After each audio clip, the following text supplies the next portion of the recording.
Hi hello. Education സൈക്കോളജിന്റെ 5ാമത്തെ unit personality. So today let's go to the personality.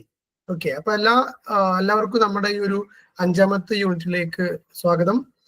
ഇന്ന് നമ്മൾ പേഴ്സണാലിറ്റിയെ കുറിച്ചാണ് പഠിക്കുന്നത്. കുറച്ച് പേഴ്സണാലിറ്റി ജസ്റ്റ് അതിന്റെ തിയറി, പിന്നെ എന്താണ് പേഴ്സണാലിറ്റിന്റെ ക്യാരക്ടറിസ്റ്റിക്സ്, മീനിങ്, ഡെഫിനിഷൻ, അങ്ങനെ മുന്നോട്ട് പോകുന്ന ഒരു യൂണിറ്റ് ആണ്. റൈറ്റ്. സോ ഇത് 5th യൂണിറ്റ് ആണ്.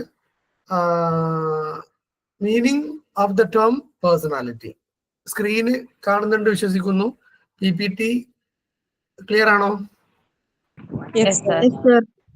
ഓക്കെ.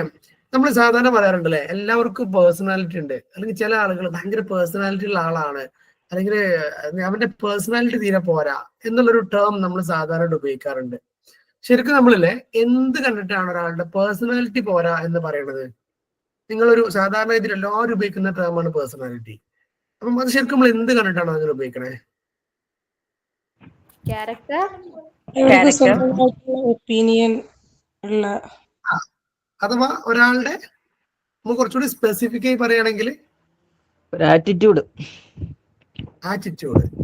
വേറെ നമ്മൾ കോമൺ ജനറൽ ആയിട്ട്, നിങ്ങൾ അത്ര എഡ്യൂക്കേറ്റഡ് ആയ ആൾക്കാരല്ല, നിങ്ങൾക്ക് അത്ര ടേംസ് ഒന്നും അറിയില്ല. ഒരാൾ പറയാണ് അവന്റെ പേഴ്സണാലിറ്റി പോരാ, അല്ലെങ്കിൽ പേഴ്സണാലിറ്റി എന്നതുകൊണ്ട് ഞാൻ ഉദ്ദേശിക്കുന്നത് അതായത് ഒരാളോട് പെരുമാറും, നമ്മുടെ ഓവർവ്യൂ, അങ്ങനെ മൊത്തത്തിലുള്ള അവരുടെ കാഴ്ചപ്പാട്, മൊത്തത്തിലുള്ള കാഴ്ചപ്പാട്, സിറ്റുവേഷൻ എങ്ങനെ ഹാൻഡിൽ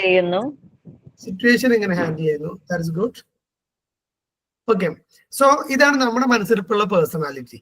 ഇനി നമ്മൾ എന്ത് ചെയ്യാണ്, ഈ കോൺസെപ്റ്റുകളെ സയന്റിഫിക് ആയിട്ട് എന്താണ് ശരിക്കും പേഴ്സണാലിറ്റി എന്നതിലേക്കാണ് നമ്മൾ പോകുന്നത്. Okay, so here let's study the meaning of the term personality. So the term personality has been derived from the Latin word persona, that means mask. അഥവാ പേഴ്സണാലിറ്റി എന്ന് പറഞ്ഞാലേ മാസ്ക് എന്നാണ് അത്ര അർത്ഥം, മുഖത്ത് ധരിക്കണ നമ്മുടെ മാസ്ക്. കാരണം മാസ്ക് നമുക്ക് എന്ത് ചെയ്യാം, ശരിക്കും മാറി മാറി ധരിക്കാം, അല്ലേ? So it is referred to the, ഇത് ഇമ്പോർട്ടന്റ് ആണ് കേട്ടോ. That means it is derived from the Latin word persona. Persona എന്നുള്ള വാക്കിന്നാണ് ആക്ച്വലി പേഴ്സണാലിറ്റി എന്നുണ്ടായത്. ഇതിലെ പണ്ടത്തിന്റെ ഒരു എറ്റിമോളജി, അല്ലെങ്കിൽ ഒരു പാരമ്പര്യം, അല്ലെങ്കിൽ ഇതിന്റെ ഒരു ഒറിജിനൽ, ഇതിന്റെ ഒറിജിൻ നമ്മൾ തപ്പിപ്പോകുമ്പോൾ it refer to the facial mask worn by Roman actors on the stage. Roman actors സ്റ്റേജിൽ മാസ്ക് ഉപയോഗിച്ച് ഡ്രാമ കളിക്കാറുണ്ടായിരുന്നു പറയുന്നത്. അവിടുന്നാണ് അത്ര ഒരു മാസ്ക് എന്നുള്ളതും അതുപോലെ തന്നെ പേഴ്സണാലിറ്റി എന്നുള്ള ഈ ഒരു പേഴ്സോണ എന്നുള്ള വാക്കും പേഴ്സണാലിറ്റി എന്നതിലേക്കൊക്കെ എത്തിയത് എന്നാണ്. So today it's meaning. ഇന്ന് അതിന്റെ ഉപയോഗം അല്ലെങ്കിൽ മീനിങ് എന്ന് പറയുന്നത് many things to many people. കുറെ ആളുകൾക്കുള്ള കുറെ വസ്തുതകൾ, കുറെ സ്വഭാവങ്ങൾ എന്നതിലേക്കൊക്കെ അതിന്റെ മീനിങ് അവിടെ ഇങ്ങനെ എൻലാർജ് ചെയ്ത് കിടക്കുകയാണ്. So every individual has A distinct personality. എല്ലാവർക്കും എന്തുണ്ട്, അവനവൻ്റെതായ പേഴ്സണാലിറ്റി ഉണ്ട്. ഈ ഒരു പോയിന്റ് സാധാരണ ടീച്ചേഴ്സ് മിസ് ചെയ്യുന്ന ഒരു പോയിന്റ് ആണ്. ഞാൻ അങ്ങനെ പറയാൻ കാരണം എന്തായിരിക്കും? ആർക്കെങ്കിലും ഒന്ന് ജസ്റ്റ് ഗസ് ചെയ്യാൻ പറ്റുമോ?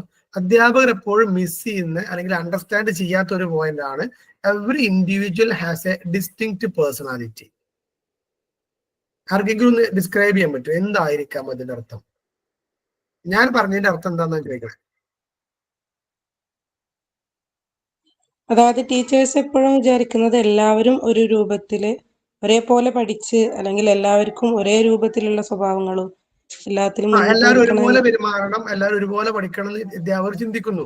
അത് ഒരു മീനിങ്. വേറെ ഓക്കെ, റൈറ്റ്. അടുത്തൊരു point,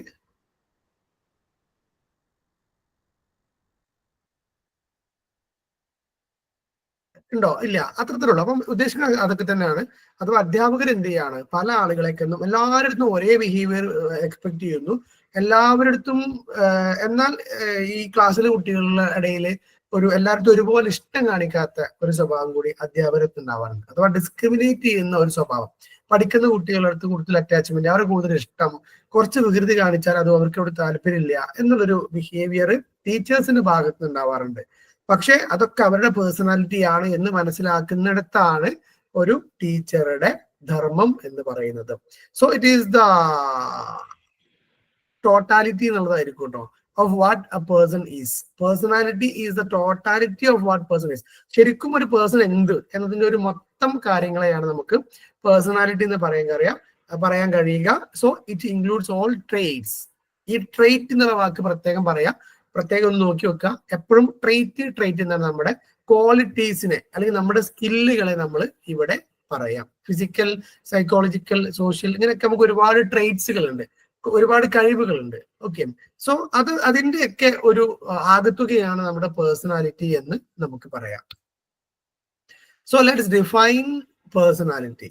There are two definitions are given, F.S. Freeman and G.W. Alport. രണ്ടുപേരുടെയും ഡെഫിനിഷൻസ് കൊടുത്തതിന് individual's personality is the resulting individuality arising out of the interaction of a self-conscious and intelligent person and the environment in which he lives. ഒരാള് ജീവിക്കുന്ന ജീവിത സാഹചര്യത്തിൽ നിന്ന് അദ്ദേഹം നടത്തുന്ന interactions, അതുപോലെ തന്നെ അവിടുന്ന് കിട്ടുന്ന റിസൾട്ടുകള്, അതിന്റെ എല്ലാം, അതുപോലെ തന്നെ അവരുടെ സെൽഫ് കോൺഷ്യസുമായിട്ടുള്ള ഇന്ററാക്ഷന്, അതുപോലെ ഇന്റലിജന്റ് പേഴ്സൺസുമായിട്ടും എൻവയോൺമെന്റുമായിട്ടുള്ള അവരുടെ കമ്മ്യൂണിക്കേഷന്, ഇതിൽ നിന്നെല്ലാം കിട്ടുന്ന ഒന്നാണ് പേഴ്സണാലിറ്റി എന്നാണ് ഫ്രീമാൻ പറയുന്നത്. ആൽപോർട്ട് പറയുന്നത് personality is A dynamic organisation within the individual of those psychophysical system that determine his characteristic behavior and thought. ഒരാളുടെ സൈക്കോഫിസിക്കൽ സിസ്റ്റം അഥവാ മാനസികമായും ശാരീരികമായുള്ള അവന്റെ പ്രവർത്തനങ്ങൾ, that determine his character, അതാണ് അവന്റെ സ്വഭാവത്തെ എന്ത് ചെയ്യണത്, ക്യാരക്ടർ ആൻഡ് തോട്ട്സ്, അവന്റെ സ്വഭാവത്തെയും അവന്റെ ചിന്തകളെയും സ്വരൂപീകരിക്കുന്നത്. സോ ഇതിനെയാണ് പേഴ്സണാലിറ്റി എന്ന് പറയുന്നത്. സോ ഡൈനാമിക് ഓർഗനൈസേഷൻ ആണ്, വളരെ വ്യത്യസ്തമായ ഒരു ഓർഗനൈസേഷൻ ആണ് വിത്തിൻ ദ ഇൻഡിവിജ്വൽ, ഓരോ വ്യക്തിയിലും. അപ്പൊ ഓരോ വ്യക്തിയിലും വ്യത്യസ്തമായ കുറെ എന്തുണ്ട്,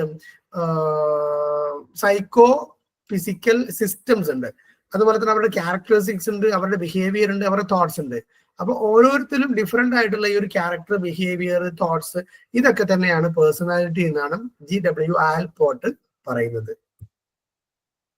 അതിന്റെ കുറച്ച് കോമൺ ക്യാരക്ടറിസ്റ്റിക്സ് ആണ് ഇവിടെ കൊടുത്തിരിക്കുന്നത്. Personality is self consciousness. നമ്മുടെ മനസ്സിനോട്, നമ്മുടെ ഉള്ളിൽ നമുക്ക് തോന്നുന്ന ചിന്തകൾ, നമ്മുടെ ഐഡിയാസ്, നമ്മുടെ ബിഹേവിയർ, നമ്മുടെ തോട്ട്സ് ആണ് നമ്മുടെ personality. So it is through social എന്നുള്ളതാണ് പറയുന്നത്. ദാറ്റ് മീൻസ് സോഷ്യലി ആണ് ഒരു പേഴ്സണാലിറ്റി ക്രിയേറ്റ് ചെയ്യപ്പെടുക. നമ്മൾ എപ്പോഴും പറയാറുണ്ട്, പേഴ്സണാലിറ്റി ഉണ്ടാകുന്നതും സ്കിൽസ് ഉണ്ടാവുന്നതും നമ്മുടെ ഇന്റലിജൻസ് ഉണ്ടാവുക, എല്ലാത്തിനെ കുറിച്ച് പറയുമ്പോൾ അതൊക്കെ ഒന്നുകിൽ ഹെറിഡിറ്ററി ആവാം അല്ലെങ്കിൽ എൻവയോൺമെന്റ് ആകാം എന്ന് പറയുന്നുണ്ട്. സോ ഒരാളുടെ പേഴ്സണാലിറ്റിക്ക് ഏറ്റവും കൂടുതൽ സാധ്യത സോഷ്യലി ആണ്, സോഷ്യൽ മിംഗ്ലിംഗ് ആണ്, സോഷ്യൽ ഇന്ററാക്ഷൻ ആണെന്ന് പറയാനുണ്ട്. So it is dynamic. ഇതൊരു സ്റ്റാറ്റിക് ഒന്നുമല്ല, അതിങ്ങനെ മാറിക്കൊണ്ടിരിക്കാം. ഒരാൾക്ക് നമ്മുടെ പേഴ്സണാലിറ്റി ബെറ്റർ ആക്കാം, നമ്മുടെ കമ്മ്യൂണിക്കേഷൻ ഗുഡ് ആക്കാം. And it is the product of hereditary and environment. അപ്പോൾ രണ്ടിനും ഉണ്ട്, എങ്കിലും എൻവയോൺമെന്റ് ഒരുപാട് ഫാക്ടേഴ്സ് പേഴ്സണാലിറ്റി ബിഹേവിയറിന് അല്ലെങ്കിൽ പേഴ്സണാലിറ്റി മോഡിഫിക്കേഷന് ഉണ്ട് എന്നുള്ളതാണ്. നമ്മൾ സാധാരണ പറയാറുണ്ട്, ഒരു എഡ്യൂക്കേഷന്റെ ധർമ്മം എന്ന് പറഞ്ഞാല് നല്ല പേഴ്സണാലിറ്റി ഉള്ള ആളുകൾ ഉണ്ടാക്കി എടുക്കുക എന്നുള്ളതാണ്. അപ്പം ഓരോ സിറ്റുവേഷനിലും അവരെങ്ങനെ ഡീൽ ചെയ്യണം, എങ്ങനെ ബിഹേവ് ചെയ്യണം എന്നുള്ള ആ ഒരു making the students to behave, to deal with the situation എന്നുള്ളതാണല്ലോ നമ്മുടെ എഡ്യൂക്കേഷന്റെ purpose. And it is adjustable and modifiable. നമുക്കത് മോഡിഫൈ ചെയ്യാം. We can adjust that, we can modify that, we can change that, we can bring the changes in our personality. And it is unique. ഓരോ വ്യക്തിയുടെയും personality unique ആണെന്ന് പറയുന്നത്, വ്യത്യസ്തമാണ്. അതുകൊണ്ട് തന്നെ we don't compare the students with others. മറ്റുള്ളവരുമായി ഒരു നിലക്കും നമ്മൾ എന്ത് ചെയ്യാൻ പാടില്ല, കമ്പയർ ചെയ്യാൻ പാടില്ല. It is integrated and functions as a whole. നമ്മുടെ മൊത്തം ബിഹേവിയർ, മൊത്തം തോട്ട്സ്, മൊത്തം ആറ്റിറ്റ്യൂഡ്, ഇതെല്ലാതും കൂടി ഇന്റഗ്രേറ്റ് ചെയ്യുന്ന ഒന്ന്, that is personality. And it is accessible. നമുക്ക് വേണമെങ്കിൽ ഒരാളുടെ പേഴ്സണാലിറ്റി അളക്കാം. ആൻഡ് നമ്മൾ ഇതിന്റെ ഒരു കോമൺ ക്യാരക്ടറിസ്റ്റിക്സ് ആണ് കണ്ടത്. ഒരു 8ഓളം ക്യാരക്ടറിസ്റ്റിക്സ് കണ്ടത്. നിങ്ങൾ ഇനിയിപ്പോ ChatGPT അല്ലെങ്കിൽ ഗൂഗിളിനോടൊക്കെ ചോദിക്കുകയാണെങ്കിൽ ഇനിയും ഒരുപാട് ക്യാരക്ടറിസ്റ്റിക്സ് കാണാൻ പറ്റും. So these points are included in our textbook. Uses of the knowledge of personality to teachers ആണ്. അഥവാ ഈ പേഴ്സണാലിറ്റിയെ കുറിച്ചുള്ള അറിവ് ടീച്ചേഴ്സിന് എന്തൊക്കെയാണ് ഉപകാരം, അല്ലെങ്കിൽ ടീച്ചേഴ്സ് എന്തിനാണ് പിന്നെ പേഴ്സണാലിറ്റിയെ കുറിച്ച് അറിയേണ്ടത്? പേഴ്സണാലിറ്റിയിൽ ഡിഫറൻസസ് ഉണ്ട്, യുണീക്ക് ഉണ്ട്, അതൊരു ഡൈനാമിക് ആണ് എന്നൊക്കെ എന്തിനു മനസ്സിലാക്കണം?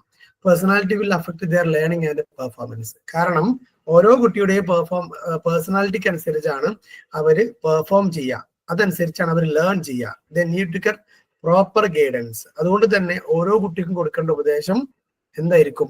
കോമൺ ആയിരിക്കോ അതല്ല യുണീക്ക് ആയിരിക്കോ? ക്ലാസ്സിലെ ഓരോ കുട്ടിക്കും കിട്ടേണ്ട ഉപദേശം that would be common or unique? എന്താണ് നിങ്ങളുടെ അഭിപ്രായം? യുണീക്ക് ആയിരിക്കില്ലേ? യുണീക്ക് ആയിരിക്കും, കാരണം ഓരോരുത്തരുടെയും പേഴ്സണാലിറ്റി ഓരോ പോലല്ലേ. And recognition of disturbed personalities will help the teacher to deal and avoid problems. ഒരാളുടെ പേഴ്സണാലിറ്റി കുറച്ചൊരു അഗ്ലി ആണ്, അതല്ലെങ്കിൽ കുറച്ച് ഡിസ്റ്റർബിംഗ് ആയിരിക്കും എന്ന് മുൻകൂട്ടി അറിയുന്ന ടീച്ചർക്ക് how to deal the person എന്നുകൂടി എന്ത് ചെയ്യാം? മനസ്സിലാക്കാലോ. ഞാൻ ചോദിക്കട്ടെ, ക്ലാസ്സിൽ നിരന്തരം ഡിസ്റ്റർബ് ചെയ്യുന്ന പേഴ്സണാലിറ്റി ഉള്ള ഒരാളെ നമ്മൾ എങ്ങനെ ഡീൽ ചെയ്യും? നിരന്തരം ഇതിലുള്ള ടീച്ചേഴ്സ് ഒക്കെ ഉണ്ടെങ്കിൽ പറയാട്ടോ, നിരന്തരം നമ്മൾ ക്ലാസ് ഡിസ്റ്റർബ് ചെയ്യാണ്, അദ്ദേഹത്തിനെ നമ്മൾ എങ്ങനെ ഡീൽ ചെയ്യും? അവരോട് കമ്പനി ആയോളൂ ആദ്യം, എന്നിട്ട് അവരിലേക്ക് ഇറങ്ങി ചെന്നാൽ ഒന്നുകൂടെ അവർ നമ്മളായിട്ട് സഹകരിക്കും. സോ അവരുടെ പേഴ്സണാലിറ്റിയെ ടച്ച് ചെയ്യണം എന്ന് തന്നെയാണ്, അവരുടെ സൈക്കിക്, അവരുടെ മൈൻഡിനെ ടച്ച് ചെയ്താൽ മതി, അവരുടെ അഫെക്ഷൻ അവർക്ക്.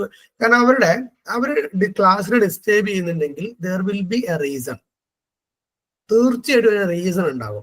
അതൊരു പക്ഷേ അവർക്കൊരു പോയിന്റ് ഓഫ് അട്രാക്ഷൻ ആവുക എന്നുള്ളതായിരിക്കാം. ചിലപ്പോൾ അവരൊരു എക്സ്ട്രോവേർട്ട് ആയിരിക്കാം, ചിലപ്പോൾ എന്തെങ്കിലും പേഴ്സണാലിറ്റി ഡിസോർഡേഴ്സ് ഉള്ള ഒരാളായിരിക്കാം. So identify the issue of the person ആണ്. നമ്മൾ അവരെ തള്ളി പറയുന്നതിന് മുമ്പേ എന്താണ് അവന്റെ പ്രശ്നം എന്ന് മനസ്സിലാക്കണം. ചിലപ്പോൾ ഒരു ടോക്സിക് പാരന്റിങ്ങിലൊക്കെ പെട്ടു വന്നൊരു കുട്ടിയെ സംബന്ധിച്ച് അവരൊരു പോയിന്റ് ഓഫ് അട്രാക്ഷൻ ആവാൻ ഭയങ്കരമായി ആഗ്രഹിക്കും. So he will be very frustrating. And our personality trait and attitudes are essential to evaluate their personalities. So നമ്മുടെ പേഴ്സണാലിറ്റി, നമ്മുടെ ട്രേറ്റ്, നമ്മുടെ attitude, that is very important, that is very essential to evaluate others personalities. നമ്മുടെ personality that is very important to evaluate others. അതുകൊണ്ട് the personality of the teacher, the traits of a teacher are very important. Factors influencing personality development. അപ്പൊ നിങ്ങൾക്കല്ലേ പ്രധാനമായിട്ടും 3 തരം factors personality develop ചെയ്യുന്നതിന് നമ്മളെ influence ചെയ്യും. Influence ചെയ്യുന്ന പറഞ്ഞാൽ പോസിറ്റീവായിട്ടും നെഗറ്റീവായിട്ടും ഒക്കെ വരാം. ഇത് പോസിറ്റീവായിട്ട് വരുന്ന പോയിന്റ്സ് ആണ്. മൂന്ന് ഏരിയാസ് ആണ്: biological factors, sociological factors and psychological factors. Biological ഫാക്ടേഴ്സിൽ ഫിസിക്, കെമിക്, നെർവസ് സിസ്റ്റം, അത് ഇനിയും വരുന്നുണ്ട്, അതിന് എക്സ്പ്ലനേഷൻ വരുന്നുണ്ട്. അപ്പൊ ഫിസിക്സ് എന്ന് പറഞ്ഞാൽ എന്തായിരിക്കും? ശാരീരികമായിട്ടുള്ളതാണ്. കെമിക്കൽ ഹോർമോൺസുമായി ബന്ധപ്പെട്ടതാണ്. ആൻഡ് നെർവസ് സിസ്റ്റം നമ്മുടെ നെർവസ് സിസ്റ്റവുമായി ബന്ധപ്പെട്ടതാണ്. ആൻഡ് സോഷ്യോളജിക്കൽ ഫാക്ടേഴ്സ് നമ്മുടെ society, home, school, language, culture etcetera. 3 psychological factors ആണ്: intelligence, motivation, emotion, attitude, interest, sentiment. അപ്പൊ ഇത്തരത്തിലുള്ള സൈക്കോളജിക്കൽ ഫാക്ടേഴ്സ് ഇതൊക്കെ നമ്മുടെ പേഴ്സണാലിറ്റിയെ അഫക്റ്റ് ചെയ്യും അല്ലെങ്കിൽ ഇൻഫ്ലുവൻസ് ചെയ്യും എന്നാണ്.